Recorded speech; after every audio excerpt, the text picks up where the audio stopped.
할렐루야, 예수님 안에서 반드시 좋은 일이 있습니다. 역사에는 가정이 없다고 말하죠. 이미 지나간 과거는 그대로 박제되어 있기 때문입니다. 그럼에도 이런 가정을 해왔습니다. 우리나라 5000년 역사상 가장 빼어난 왕이었다는 세종대왕이 영조만큼이나 살았다면 우리나라의 역사는 얼마나 달라졌을까 하는 가정입니다. 영조는 82년을 살면서 52년을 왕으로 나라를 통치했습니다. 그러나 세종대왕은 52세의 젊은 나이에 세상을 떠났습니다. 비록 재위기간은 30년이 조금 넘지만 초창기에는 상황이었던 아버지 태종의 위세에 눌려 제대로 통치하지 못했습니다.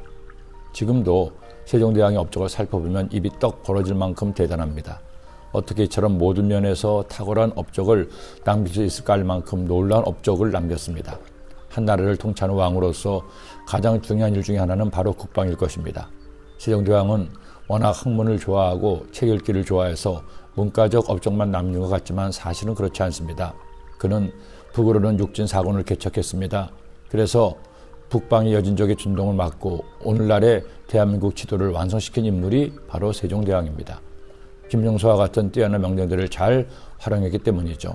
또한 남쪽으로는 남해안을 괴롭히던 왜구를 소탕하고 왜구의 소굴이었던 대머드까지 정벌해서 성과를 높이기도 했습니다.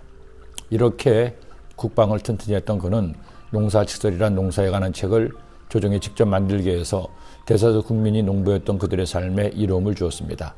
뿐만이 아닙니다. 당시에는 천대받았던 기술공업을 발전시켜 백성들을 이롭게 하는 일에 앞장서기도 했습니다. 천민 출신이었던 장영실을 널리 들어 중용한 것도 이런 맥락에서였죠. 그리고 뭐니 해도 중국의 눈치를 보지 않고 당당하게 한글을 창제해서 600년이 지난 지금 인터넷 세상이 된 현재 세계 최강의 IT 강국으로 우뚝 서게 했다니 세종대왕도 아시면 본인도 깜짝 놀랄 겁니다. 그런 세종대왕이었지만 그도 노와 병과 산은 넘어설 수 없었습니다. 지나친 독서와 학문 연구로 인해 과로하기 일쑤였고 스트레스를 먹을 것으로 풀다 보니 심각한 당뇨 증세가 있었습니다. 많은 차첩들로 인해 기력이 많이 쇠하기도 했죠. 세상에 자녀가 무려 18남 4녀나 되기도 했습니다. 결국 52세의 나이로 세상을 떠난 것입니다. 영조처럼 30년을 더 살았다면 조선이 좀 더 달라지지 않았을까 하는 상상을 해보았습니다. 여호수아도 마찬가지였습니다. 물론 여호수아는 세종대왕보다는 훨씬 오래 살았습니다. 110세까지 살았습니다. 그럼에도 그도 늙어감과 죽음은 피해갈 수 없었습니다. 40년간의 광야 생활과 약 7년에 걸친 가나안 정복 전쟁으로 여호수아도 이제 하나님의 뜻에 따라 전쟁을 끝내게 된 것입니다. 그러나 안타깝게도 하나님 명령하신 땅을 모두 정복하지는 못했습니다. 결국 남은 땅에 사는 가나안 사람들로 인해 고생을 하다가 400년이 지난 후 다윗 왕이 비로소 그 땅들을 모두 점령하게 된 것입니다. 여호수아가 나이가 많아 늙음에 야훼께서 그에게 이르시되 너는 나이가 많아 늙었고 얻을 땅이 매우 많이 남아있도다. 사람이 살면서 열심히 노력을 합니다. 원하는 것을 얻기 위해 최선도 다하죠. 그러나 사람이 아무리 꿈을 꾸고 꿈을 이루기 위해 노력한다고 해도 원하는 대로 모든 것을 다 이룰 수는 없습니다. 사람은 내일 일을 모르기 때문이요. 결코 영원히 살 수 없기 때문이죠. 사람이 마음으로 자기의 길을 계획할지라도 그의 걸음을 인도하시는 이는 야훼시니라. 우리는 하나님의 자녀로서 하나님께 소망을 두고 꿈을 꾸어야 합니다. 자기의 길을 기도하며 계획해야 합니다. 그 꿈과 계획을 이루기 위해 영원히 살 것처럼 최선을 다해 살아야 합니다. 하지만 꼭 기억해야 합니다. 그 일을 이루시는 이는 내가 아니라 하나님이라는 겁니다. 진정한 믿음의 사람은 내가 할 수 있다고 믿는 사람이 아닙니다. 내가 노력한다 해도 하나님이 이루시는 것이라고 믿는 사람입니다. 꿈과 목표를 위해 사는 것은 좋지만 그것들이 나의 삶의 목적이 되어서는 안 됩니다. 꿈을 이루고 목표를 달성해서 하나님께 영광을 돌리는 것이 삶의 목적이 되어야 합니다.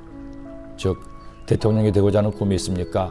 대통령 되는 것이 삶의 목적이 되어서는 안 됩니다. 하나님께 영광 돌리는 하나님이 기뻐하시는 대통령이 되는 것이 그의 목적이 되어야 합니다. 그러기 위해서는 무엇이 되느냐도 중요하지만 어떻게 되느냐, 어떻게 사느냐가 더욱 중요하다는 것이죠. 여호수아는 비록 모든 땅을 다 정복하지는 못했습니다. 그러나 하나님은 여호수아를 기뻐하셨습니다. 미완의 정복이었지만 하나님의 뜻에 따라 이룬 정복이었기 때문입니다. 아빠 찬스, 엄마 찬스가 있다고요. 부모의 도움을 받아서라도 좋은 대학을 가고 좋은 직장에 들어가야 한다고요. 저는 그런 찬스에 반대합니다. 무엇이 되느냐보다 어떻게 되느냐가 더욱 중요하다고 하나님이 말씀하시기 때문이죠. 여러분은 어떻게 살고 있습니까? 기도드립니다. 하나님 아버지,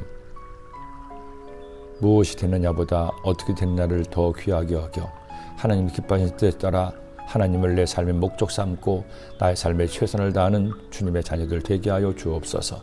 오늘 복된 주일날 주께 나와 주님을 예배하고 이제 우리의 예배가 회복되고 우리의 믿음이 회복되어 하나님의 귀한 자녀의 삶을 다시금 살아낼 수 있도록 인도하여 주옵소서. 예수님의 이름으로 기도드립니다. 아멘.